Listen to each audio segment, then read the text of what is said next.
1961 मैंने पहला नाटक किया था दुजेन लाल रॉय जी का लिखा हुआ नूर जहां, जिसमें मैंने जहांगीर के मंत्री विजय सिंह का रोल किया था और उसका डायरेक्शन किया था सुधांशु बोस जी ने।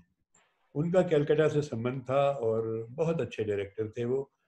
और मुझे लगता है कि जो हमारे बंगालीज होते हैं, जैसे हमारे भौमिक जी भी हैं, इनके में तो इनहेरेंट टैलेंट होती है थिएटर के लिए, म्यूजिक के लिए।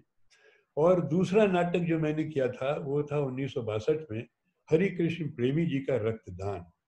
और आपको ताज्जुब होगा, उस जमाने में हमने ये टिकटेड शो किया था। टिकट तो मुझे नहीं याद है, शायद 2-3-5 रुपए लगाया गया हो या 5-10-15 रुपए लगाया गया हो। शायद जो इंडो चाइना वॉर हुई थी तो उसके लिए, वॉर विक्टिम्स के सपोर्ट के लिए शायद ये उसमें टिकट लगाया गया होगा, मुझे इतना याद नहीं है। उस जमाने में हॉल भी नहीं हुआ करते थे। हमारा रविंद्रालय भी 1964-65 में बना। तो नाटकों का ये होता था कि वो कहीं किसी स्कूल में, कॉलेज में अगर कोई ऑडिटोरियम बना हुआ है या किसी लाइब्रेरी में या किसी भी जगह पर, तो वहाँ पर नाटक हो जाते थे। जैसे कि जो हमारा ये पहला नाटक था ये नूर जहां, ये हुआ था रस्तोगी इंटर कॉलेज में। एक नया नया ऑडिटोरियम बना था बड़ा सा, अब वो बड़ा था उनकी मीटिंग वगैरह के लिए, लेकिन ये हुआ कि उसका इनॉग्रेशन एक नाटक से ही किया जाए, तो उसे मेरा नाटक हुआ। ये जो दूसरा नाटक है ये हुआ था तिलक हॉल में। जो लोग लखनऊ नगर निगम को जानते हो, लखनऊ नगर निगम में जहाँ बाबू लोग आज बैठते हैं, उस ऑडिटोरियम में हुआ था। बब्बन साहब ने बहुत आलीशान बहादुर शाह जफर के महल के सेट्स लगाए थे और उसमें हमने नाटक किया था। इन दोनों नाटकों में हमारी जो हीरोइन थी वो थी प्रमोद बाला जी, जिनको आप बीवी नातियों वाली से जानते होंगे, बहुत मशहूर हुई थी। तो इसके बाद कुछ नाटक हुए तो अमीनाबाद में गंगा प्रसाद मेमोरियल हॉल हुआ करता था। उस गंगा प्रसाद मेमोरियल हॉल में हमने कई नाटक किए। तो इस तरीके से जो रक्तदान था ये संतराम शुक्ला जी ने डायरेक्ट किया था। तो यहाँ जो एक्टर्स थे वो तो सब शौकिया एक्टर्स थे, किसी को कोई ट्रेनिंग वेनिंग नहीं थी, ट्रेनिंग होती भी नहीं थी। लेकिन जो डायरेक्टर्स थे जैसे हमारे सुधांशु बोस जी, वो एक्सपीरियंस थे। जो रक्तदान संतराम जी ने किया था वो आकाशवाणी के बहुत ही सीनियर आर्टिस्ट थे और आकाशवाणी में तो जाहिर है कि उनको वहाँ का एक्सपीरियंस था, तो उन्होंने वो डायरेक्ट किया था। गरज ये कि सारा की सारा काम शौकिया होता था। और आजकल के दिनों के जो जो उसमें सबसे बड़ी बात जो होती थी, वो जो बाद में कलाकारों को जो वाहवाही मिलती थी, और यकीन मानिए यही वाहवाही और आत्मसंतोष जो था, मुझे इस थिएटर की दुनिया में घसीट लाया। और फिर करते करते तो एक जुनून सा हो गया, एक नशा हो गया। और जैसा मैंने बताया दोनों नाटकों महिला पात्र प्रमोद बाला जी थी। तो उस समय क्या होता था कि जो हम लोगों के घरों की लड़कियां हैं वो थिएटर नहीं करती थी। प्रमोद बाला जी को हम लोग रिक्शे के पैसे देते थे और पर शो उनको कुछ पेमेंट 200-400 रुपए दिया जाता होगा, और इस बहाने उनको कहा जाता साहब ये पेशेवर कलाकार हैं।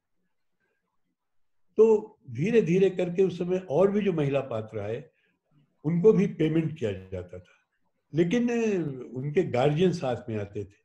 जैसे नीरा बनर्जी हमारी कई प्लेज में हीरोइन रही, सोना चटर्जी जी उस समय थी, ये लोग सब अपने अपने गार्जियन के साथ में आते थे। फिर बाद में हम जहाँ रिहर्सल करते थे वहां पर हमारे मकान मालिक जी थे फूल बिहारी रस्तोगी जी। रिहर्सल देख करके उनको लगा कि तो बहुत अच्छी चीज है। उन्होंने अपनी बेटी को ऑफर किया कि भाई इससे तुम रोल कराओ। और उनकी और हमारी कजिन थी संध्या रस्तोगी, उनको उन्होंने इंट्रोड्यूस किया। और आज संध्या रस्तोगी तो माशाल्लाह बहुत बड़ी है, इस समय बहुत अच्छा काम कर रही हैं वो। तो समाज की लड़कियां इस तरीके से धीरे धीरे नाटकों में आना शुरू हुई, पर उनको कोई खर्च नहीं दिया जाता था और नाटक पूरी तरीके से अमेचर चलता रहता था। लोग चंदे से या मामूली टिकट लगा करके खर्च मीट आउट कर लेते थे, पर कलाकारों को कोई मानदेय नहीं मिला। बल्कि पेट्रोल का भी जो खर्चा होता था वो हम लोग अपने लिए तो अपनी जेब से देते थे, बल्कि महिला पात्रों को भी घर से लाने छोड़ने के लिए वो पेट्रोल भी हम ही अपना लगाते थे। क्योंकि रिहर्सल की जगह से वापस छोड़ना, क्योंकि रात हो जाती थी, वो हम लोगों में से किसी मेल मेंबर की जिम्मेदारी रहती थी। राष्ट्रीय नाट्य विद्यालय भी में भी शायद जो 1959 में खुला था, 2 या 3 वर्ष की ट्रेनिंग करके जो लोग निकलते थे, मुझे नहीं मालूम उनका क्या भविष्य रहता था। ये हमारे बीच जो एनएसडी के पास आउट्स हैं वो बता सकते हैं। लेकिन 1972 में जब मैंने दर्पण में पदार्पण किया, उस वक्त बाबा कारंथ जी को सत्यमूर्ति जी ने उन्हीं की पसंद के नाटक है वदन के निर्देशन के लिए आमंत्रित किया, और जाहिर है कि उनको कुछ पेमेंट पर बुलाया गया था। तो वो मेरी नज़र से पहला रंगमंच मेरा ऐसा था जिसमें कि भुगतान किया गया था एक प्रोफेशनल निर्देशक को। उसके बाद दर्पण में बाहर से नाट्य निर्देशकों को आमंत्रित करने की परंपरा सत्यमूर्ति जी ने डाली, जिसमें कारंथ जी दोबारा आए एवं इंद्रजीत करने के लिए, बलराज पंडित जी 5वां सवार करने, बंसी कौल पहले तो उनके प्ले में लाइट डिजाइन करने के लिए आए थे, फिर बाद में निर्देशक के रूप में आया और उन्होंने खामोश, अदालत जारी है, शर्विलक, सिंहासन खाली है, सराय की मालकिन आदि नाटक बहुत सारे किए। रवि बासवानी भी उसी समय आए 1975-76 में, उन्होंने अंधा युग व्यक्तिगत का निर्देशन किया। दीनानाथ जी आए, उन्होंने पंचीजा पंचिया जो हमारा सबसे मशहूर नाटक है, और भी कई नाटक किए। लोपी वर्मा ने किए, श्यामा जैन जी ने किया, अजय कार्तिक आए। तो इस तरीके से ये सब लोग आते रहे और इनको बराबर एज प्रोफेशनल डायरेक्टर्स इनको पेमेंट किया जाता था।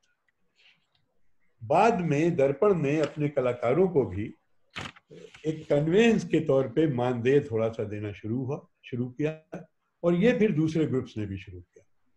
बाहर से प्रोफेशनल निर्देशकों को निमंत्रित किया जाने लगा, दूसरे ग्रुप्स में भी, लेकिन स्थानीय निर्देशकों को तब भी कोई मानदेय नहीं मिलता था। इस तरह से निर्देशन में प्रशिक्षित कलाकारों को तो अपना करियर बनाने का मौका मिलने लगा, लेकिन अमेचर थिएटर में न कलाकार और न निर्देशक।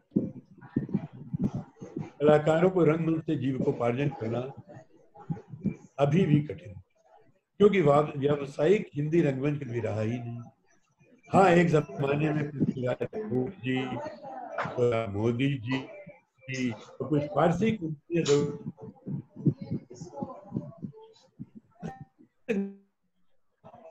उनके कलाकार भी व्यावसायिक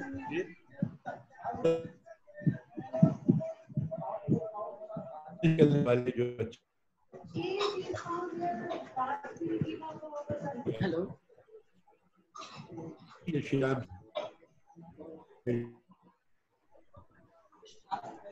सर, आपकी आवाज नहीं आ रही है।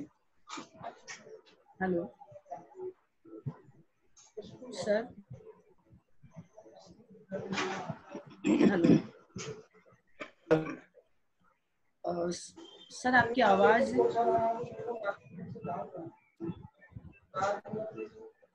गीतांजलि, दूसरी बहुत सारी आवाजें हैं यार, उसको बंद करो ना। अरे मैं बंद करती हूँ सर, फिर वापस से वो अपने आप को मैं सबसे अनुरोध करूंगी कि मैं आप पहले ही बंद कर दिया करो सब। जी, मैं आप लोगों का स्पीकर बंद कर रही हूँ, तो फिलहाल में आप लोग अपने आप को अनम्यूट ना करें। जब सर सवाल जवाब करेंगे तब अब आप अपने आप को अनम्यूट करिएगा और बात करके वापस से फिर अनम्यूट कर लीजिए। आवाज आई? हाँ सर, अब आ रही है। जी जी, बीच में नहीं मिली आवाज? हाँ, बीच में डिस्कनेक्ट हो गया था सर। अरे हमें तो नहीं पता लगा। कहाँ से डिस्कनेक्ट हुआ था?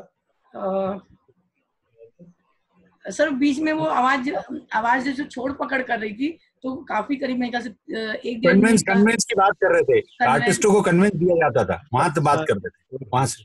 हाँ, तो ये था कि फिर धीरे धीरे दर्पण ने आर्टिस्टों को कन्वेंस के तौर पे थोड़ा सा देना शुरू किया, दूसरे ग्रुप्स ने भी शुरू किया, और दूसरे ग्रुप्स में भी बाहर से प्रोफेशनल निर्देशकों को आमंत्रित किया जाने लगा।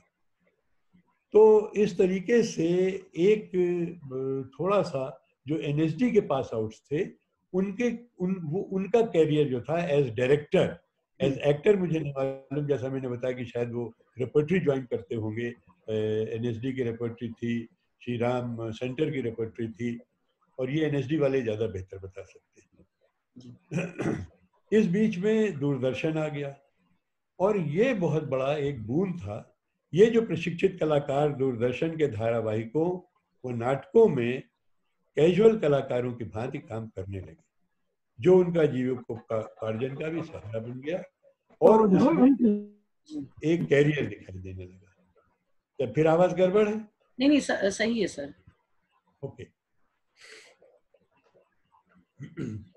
1976 में हमारे लखनऊ में भारतीय नाट्य अकादमी की स्थापना पद्मश्री राज बिसारिया जी के सत्प्रयासों से हुई, जहाँ पहले शायद 1 साल का फिर 2 साल का पाठ्यक्रम के साथ में वहां से भी विद्यार्थी निकलने लगे।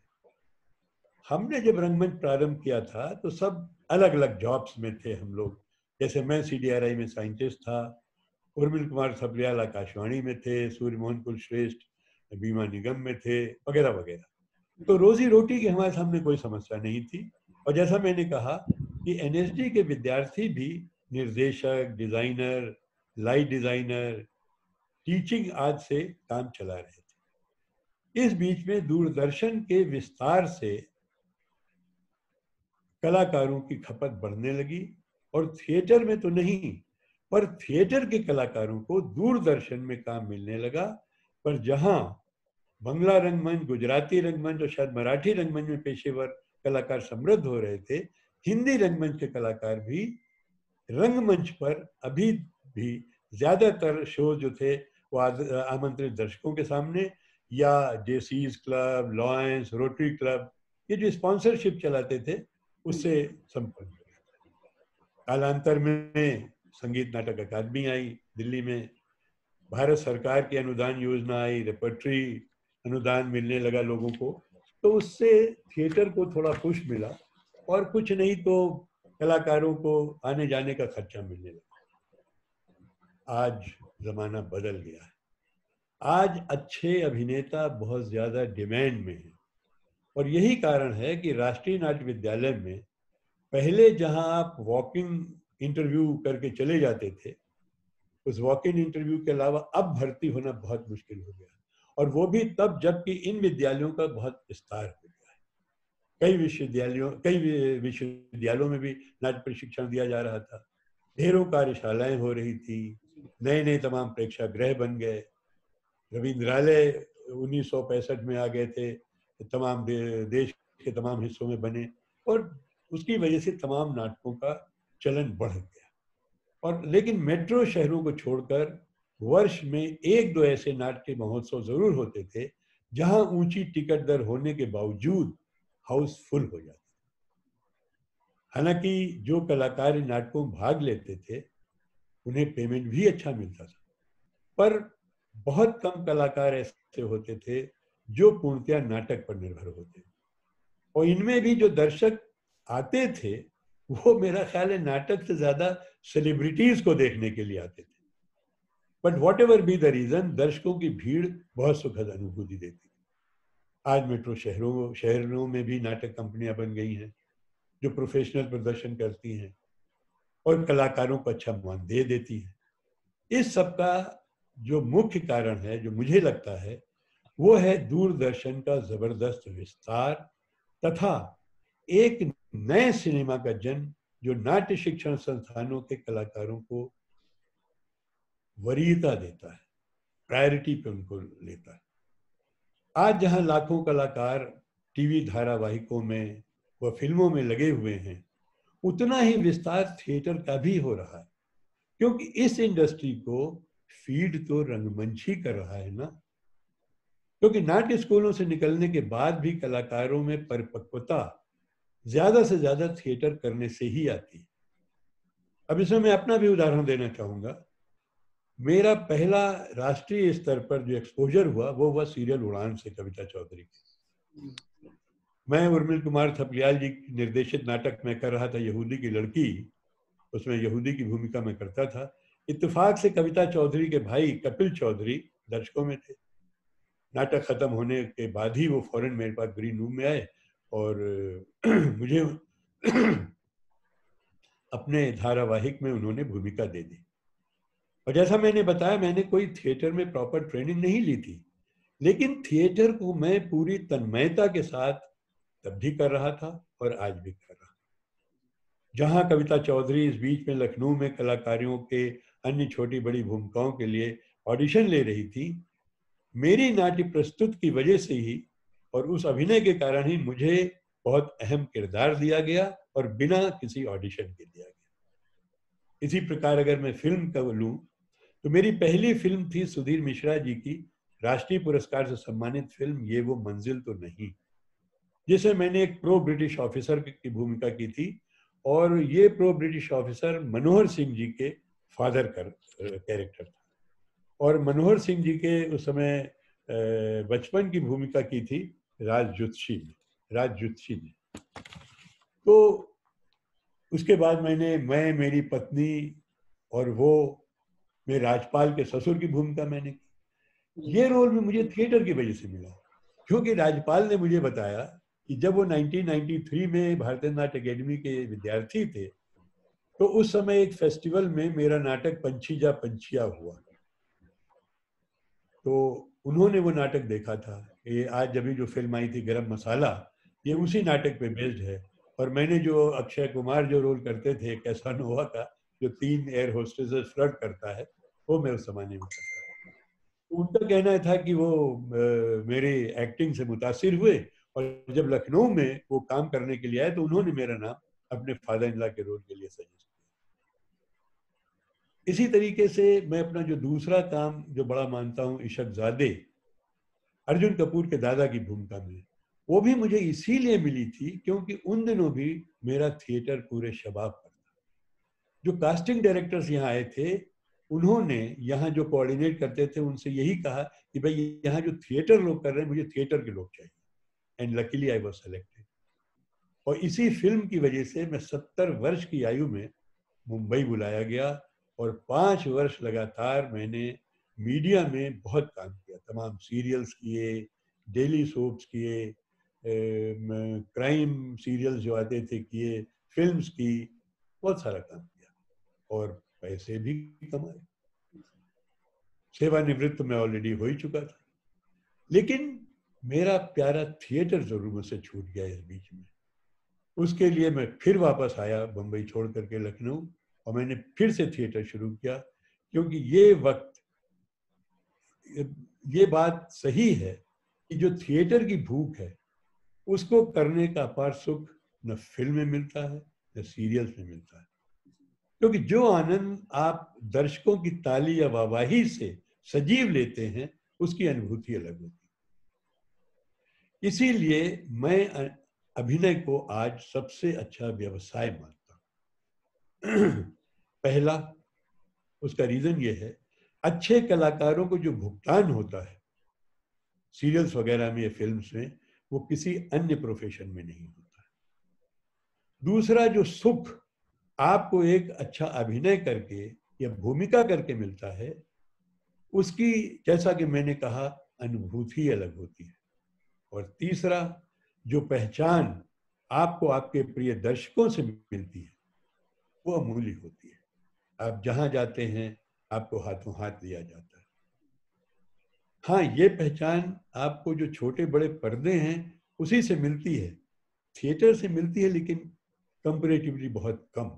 लेकिन यही जो छोटे बड़े पर्दे की पहचान है वो आपके थिएटर से या आपके थिएटर में दर्शकों को लाने में मदद करती है। इसीलिए आज आप देखिए बॉलीवुड को जो भी बड़े कलाकार हैं, चाहे वो नसीरुद्दीन शाह हो, पंकज कपूर हो, अनुपम खेर हो, यशपाल शर्मा हो, M.K. रैना, K.K. रैना, हिमानी जी हो, सबको थिएटर की तरफ आकर्षित होते हुए मैंने देखा है और ये लोग आज भी थिएटर कर रहे हैं। इससे लोगों में थिएटर की तरफ जो रुचि बढ़ती है वो जरूर अन्य नाटकों में भी दर्शकों को लाने में सहायक होगी, ये मेरा मानना है। और थिएटर में भी टिकटेड प्रदर्शन होने लगेंगे और कलाकारों को अच्छा मानदेय मिलने लगेगा, ऐसी मुझे उम्मीद है। अब अगर ये इतना ल्यूक्रेटिव धंधा है तो कलाकार को भी अच्छा होना जरूरी है। हर कोई तो अभिनय कर नहीं सकता। अभिनय में कौशल की एक विस्तृत श्रृंखला शामिल है, जिसमें एक अच्छी तरह से विकसित कल्पना, भावनात्मक सुविधा, शारीरिक अभिव्यक्ति, facial expression, speech modulation and clarity, नाटक की व्याख्या करने की क्षमता आदि शामिल। सर आपकी वॉइस नहीं आ रही है। आ रही है, हमें तो आ रही है स्पष्ट। तो ये कैसे किसी को किसी को नहीं? सर वो उनका आ रही है आपकी वॉइस आ नहीं रही है सर। आपका इंटरनेट कनेक्शन तो आ रही है। हाँ, आपका इंटरनेट कनेक्शन यदि लूज होगा तो आपको ऑडियो वीडियो में दिक्कत जाएगी। सर नहीं, आपको नहीं कह रही हूँ, आप कंटिन्यू करिए। अच्छा। तो कई कलाकार इन कौशल को विकसित करने के लिए विशेष कार्यक्रमों जैसे वर्कशॉप्स, इंस्टीट्यूशंस जैसे एनएसडी, बीएनए या जो विश्वविद्यालय हैं उनमें प्रशिक्षण लेते हैं, और कुछ हमारी तरह अलग अलग निर्देशकों के साथ काम करके हर एक की विशेषता को ग्राह्य करने की कोशिश करते हैं। पेशेवर अभिनेताओं के विशाल बहुमत ने व्यापक प्रशिक्षण प्राप्त किया होता है, और चूंकि थिएटर एक कंपोजिट आर्ट है, आज के अभिनेता और अभिनेत्रियों को अक्सर गायन, नृत्य, ऑडिशन टेक्निक, कैमरा फेस करना, उसके अभिनय के प्रशिक्षण की पूरी श्रृंखला की तैयारी करनी पड़ती है। मेरा मानना है कि इंसान को हमेशा एम्बिशियस होना चाहिए, चाहे वो किसी क्षेत्र में। अभिनय में भी आदमी को महत्वाकांक्षी होना चाहिए, और एक तरीके से अच्छा सफल अभिनेता या अभिनेत्री अगर आप बनना चाहते हैं तो उसके लिए एक अच्छी खबर ये है कि जैसे हमारे साइंस में केमिस्ट्री या बायोकेमिस्ट्री में, जो कि मेरा खुद का विषय रहा है, बहुत से फॉर्मूले होते हैं, वैसे ही अभिनय में भी सफलता का भी एक फार्मूला लोगों ने वर्कआउट किया है। ये तो अच्छी बात है, लेकिन इसकी बुरी बात यह है कि ये जरा मुश्किल है, और ये top secret formula is how to be a successful actor, that is P for Patna plus HW plus T for Tezpur. इन तीनों को जोड़ के मल्टीप्लाई करें लक से, तब जो बनता है वो होती है सक्सेस। तो इस फार्मूले में P is for perseverance, कितनी दृढ़ता से आप अपने काम को फॉलो करते हैं। HW is for hard work and T is for talent। तो मतलब परसिवरेंस, हार्ड वर्क और टैलेंट को जब आप जोड़ दें और उसको लक से मल्टीप्लाई करें, देखिए luck is very important factor, जब आप लक से मल्टीप्लाई करें तब जो बनता है वो that is known as success. तो this is your formula toward succeeding in the business of acting. ठीक है, दृढ़ता आपके सफलता के सूत्र की नींव होती है। दृढ़ता शो व्यवसाय में प्रवेश करने वाले प्रत्येक अभिनेता का एक जन्मजात गुण होना चाहिए। ये सच है कि आप में से कुछ महत्वाकांक्षी अभिनेता पहले 6 महीनों में इस व्यवसाय में एक प्लेटो ले आएंगे। दूसरों के लिए आपको दीवार से टकराने के पहले कुछ साल लग सकते हैं। इसमें कोई संदेह नहीं है कि ये हर किसी के लिए होगा। तैयार रहो और इसके लिए तैयार रहना भी चाहिए। इस प्लेटो के सामान्य लक्षण क्या होते हैं कि मालूम हुआ कि आप बाहर गए हुए हैं, कहीं बंबई में हैं, दिल्ली में हैं, या मान लीजिए लखनऊ में ही हैं, महीने महीने भर ऑडिशन की कॉल ही नहीं आ रही। आपको ये भी नहीं पता लगता है कि जो आपने ऑडिशंस दिए हैं उसका कॉल बैक क्या है। मेरी आवाज मिल रही है ना? जी बिल्कुल सर। ओके, उसका कॉल बैक क्या है। अब कोई भी आपके ऑनलाइन सबमिशन का जवाब नहीं दे रहा है। आप ये मानने लगे हैं कि आप एक अभिनेता के रूप में नहीं सक्सेसफुल हो सकते। कभी कभी हो सकता है आपको लोगों की बुरी प्रतिक्रिया भी मिलती हो, तो मानिए आप इसमें अकेले नहीं हैं। हम में से सबसे अच्छे एक्टर के साथ भी ये होता रहा है और हम सब वहां रहे और सभी ने इसके बारे में जोर दिया। बहरहाल आपको ये महसूस करना चाहिए कि ये वास्तव में एक कॉम्पिटिटिव फील्ड है, जहां हमेशा से जैसे होता है ना कि जॉब्स कम वर्कर्स ज्यादा है, वैसे ही बहुत सारे अभिनेता चाहिए, लेकिन आप ये भी देखिए कि उनकी संख्या जो है वो बहुत ज्यादा है। So that is why it is a very very competitive field. स्वाभाविक रूप से हम सभी को सामना करना पड़ रहा है इन चीजों का। हमें लगता है कहीं हम फंस तो नहीं गए, कहीं अटक तो नहीं गए, महीनों तक हम आगे नहीं बढ़ पा रहे हैं, कभी कभी तो वर्षों तक आगे नहीं बढ़ पा रहे हैं। लेकिन फॉर गॉड से डोंट क्विट, छोड़िए नहीं, क्विट मत करिए, बिना परवाह किए आगे बढ़िए। मेरा विश्वास करो, मुझे पता है कि कभी कभी ये कैसे लुभाना लगता है कि चलो। हेलो। हाँ सर, सर बोलिए। हाँ, मैं सबसे रिक्वेस्ट करना चाहूंगी कि हमारे बीच में बहुत सीनियर पर्सन हमें एड्रेस कर रहे हैं, तो प्लीज यदि आप बहुत शांति से सुन सकते हैं तो सुनिए, अदरवाइज मैं यदि 2-3 बार ऐसा डिस्टर्ब होगा तो मुझे मजबूरी में आपको रिमूव करना पड़ेगा, क्योंकि सामने वाला बोलते बोलते एकदम रुक जाते हैं। आप मोबाइल से खेल रहे हैं, किसी की एकदम आवाज खुल जा रही फिर बंद हो रही है, ये ठीक नहीं है। मैं रिक्वेस्ट करती हूँ आप लोगों से। तो मैं कह रहा था कि डोंट क्विट, बिना किसी चीज की परवाह किए हुए अगर आप में डिटर्मिनेशन है, टैलेंट है, परसिवरेंस है, शायद लक की कमी है, आगे बढ़िए। मेरा विश्वास करिए, मुझे पता है कि कभी कभी कैसा लगता है कि यार चलो छोड़ो छाड़ो ये सब, चल करके एक फिक्स सैलरी पे काम करो, कम से कम रोजी रोटी तो चलेगी। ये आपके भीतर का भय है। आपको इस दीवार को तोड़ने और दृढ़ रहने की आवश्यकता है। आप इसे जो चाहें समझिए, दृढ़ता, एक तपस्या, आपको बस ये करनी है। मैं आपको एक एग्जाम्पल दूं, 2 बार एमी विजेता दिवंगत अभिनेत्री कैथरीन जॉस्टन ने ऐसी दृढ़ता का एक उदाहरण।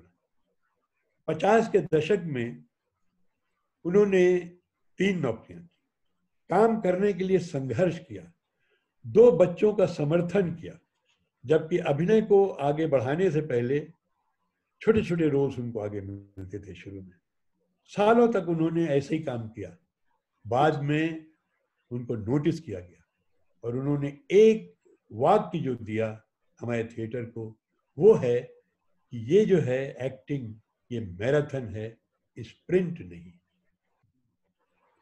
So you should not expect quick results. फिर अब आता है कड़ी मेहनत। कई बार उल्लेख किया गया है ये, लेकिन सफलता के सूत्र का एक महत्वपूर्ण हिस्सा है ये कड़ी मेहनत। हम में से कुछ आगे भी ये नहीं समझते हैं कि ये कितना महत्वपूर्ण है। दिन के दौरान ऑडिशन के लिए जाना, शाम को अगर आपने कोई इंस्टीट्यूशन ज्वाइन किया हुआ है वहां कक्षाएं लेते हैं, पता लगा सुबह 4 बजे की शिफ्ट है, रात की शिफ्ट चल रही है, अगली सुबह जल्दी उठना भी है, जो अकेले रहते हैं उनको खाना भी बनाना है, ये सब दोहराना है। ये एक सामान्य अभिनेता का जीवन है, लेकिन आपको फेस करना पड़ेगा। खाली समय मिलता है, नाटकों पर पुस्तकें पढ़ें, अभिनय की कक्षाएं, शूटिंग, ऑडिशंस के समय पर टाइम पर रहें, पंक्चुअलिटी ऑफ टाइम होनी चाहिए। अपने दृश्यों को जब खाली हो तो रिहर्सल रूम से बाहर जाकर के करते हैं। आज मैं देखता हूं कि हमारे बच्चे जो हैं रिहर्सल रूम में, रिहर्सल चल रही है, कुछ बैठे जो खाली है बैठ के कहीं बात कर रहे हैं, कुछ कर रहे हैं। हम लोग जब बैठते थे, मैं आपको बताऊंगा फिर बाद में कभी, कि अगर आप कॉन्सेंट्रेट होकर के रिहर्सल देखते हैं, यू नेवर नो कि आपको कौन सी भूमिका करनी पड़ती है। मुझे थिएटर में हुआ है ऐसा, मेरे दूसरे आर्टिस्टों ने ऐसा किया कि पता लगा एंड टाइम पे हीरोइन नहीं है, लेकिन जो सिंसियर लड़की थी उसने करके उस रोल को पूरी वैसे ही अदायगी की जैसी कि हीरोइन कर रही थी। तो आपको जो भी चीज मिली है उसे दे, निर्देशों का पालन करें, सब कुछ सीखें, हर चीज को आजमाएं और खुद को शिक्षित करें। सर जो बताया जाए उसे ध्यान से सुनिए। सर समय खत्म होने वाला है। और कितना टाइम हो गया? सर खत्म होने वाला है, तो इसके बाद आप वापस तुरंत रिज्वाइन कर लीजिएगा। अच्छा, मैं आ जाऊंगा फिर। हाँ हाँ, तो फिर हम सवाल जवाब का जो दौर है तब वो करेंगे। मैं थोड़ा सा 5-7-10 मिनट और बोलूंगा। सर वीडियो ऑटोमेटिक कट जाता है। हाँ ठीक है, वो कट जाने दो, जब आएगा तो मैं फिर से शुरू कर दूंगा। जी